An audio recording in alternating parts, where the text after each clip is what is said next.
Hello, my name is Joseph Cowan, and this is my Psychology 101 midterm presentation on Kohlberg's moral theory of development. In this presentation, I'm going to be covering what is morality, who is Kohlberg. I'm going to read off one of his hypothetical scenarios he would pose, and then I will explain the purpose of those scenarios. And then I will conclude with his stages of moral development. So first off, morality is defined as the ability to take perspective of or empathize with others and to distinguish between right or wrong. As Mahatma Gandhi said, morality is the basis of things and the truth is the substance of all morality. Now, Lawrence Kohlberg was born in 1927 and died in 1987.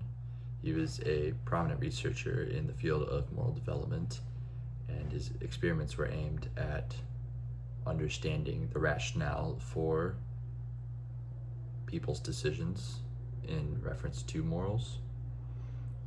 And he is the developer of the model of moral development.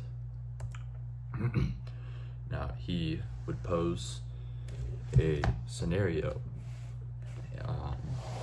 The specific scenario I chose is called Heinz's dilemma. The scenario chosen is called Heinz's dilemma, and it goes along the lines of: in Europe, a cancer-ridden woman was near death, but an expensive drug existed that might save her. The woman's husband, Heinz, begged the druggist to sell the drug cheaper or to let him pay later.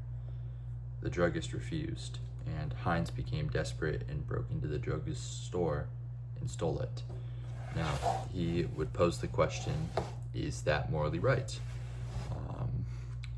To steal from someone in order to save another person, and he would pose this question to people.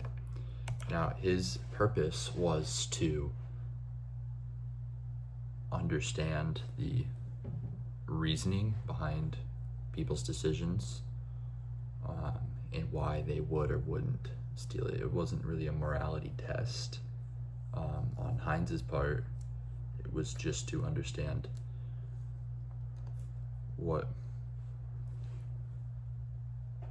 the decisions, the reasons for their decisions. It was meant to examine the reasons for their decisions. These were called moral stories, and he posed them to people of all ages. Now, Kohlberg's research led to a table that he made, a diagram called the stages of moral development. And in this, he's divided up into 3 steps with 6 stages in total.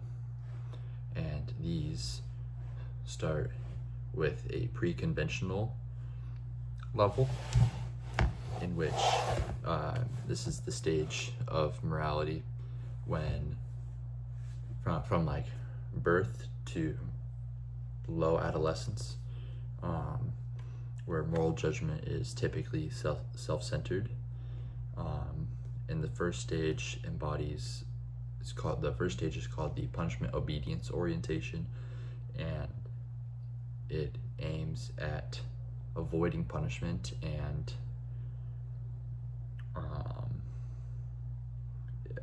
of being obedient. It embodies being obedient in the interest of avoiding punishment.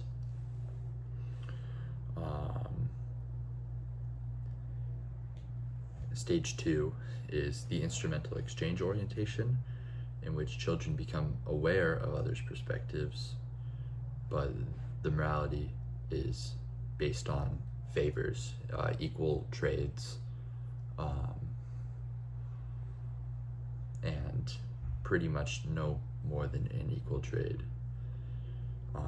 You get into the conventional level from like late adolescence into young adulthood, where your moral reasoning becomes other-centered, as in you do things in the interest of others, not like not at the surface level, but like you attempt to understand others' perspectives. And stage 3 kicks us off with a good child orientation, in which those in stage 3 will be nice and aim to gain approval with their peers, through statements like his heart was in the right place. Stage 4 is called the law and order orientation, where morality is based on a larger perspective, societal laws, as in doing things for the good of society, but understanding that there is somewhat a moral gray in which sometimes those laws aren't always applicable, but you have to understand that if everyone violated the laws, even with good intentions, there would be absolute chaos, as stated in Sanderson's textbook here. Then we move into step 3, the post-conventional level, which is just all the way through adulthood. And this embodies personal morals, personal standards, based on your experiences. These are typically fairly abstract, but they apply to everything across the board.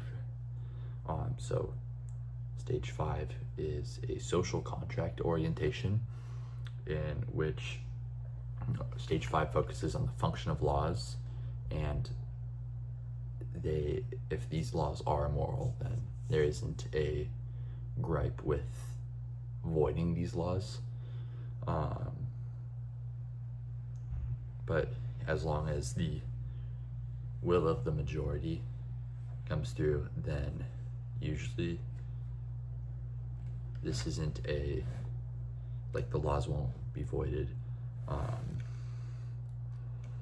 so long as there's welfare of others. And this kind of ties in, it's a combination of the pre-conventional and the conventional level. Stage 6 is a universal ethics orientation. Basically, it's a large scale moral scale in which you want non-violence, human dignity, freedom. You're like Maslow's hierarchy of needs are being met for everyone, and these morals are pretty much like the basis. Like, it doesn't matter if they conform to existing laws, they are followed pretty much by all good people, which might sound abstract, but it's your innate moral judgment. So now there is concern that Kohlberg scale is that there is research that does say that Kohlberg's moral development theory is all talk. Well, that's not necessarily true. There are situational factors that are involved with this. An example in the textbook was employees matching the behaviors of their supervisors. Like, encouraged behaviors were utilized, or encouraged behaviors were seen more often when supervisors modeled those encouraged behaviors for their employees.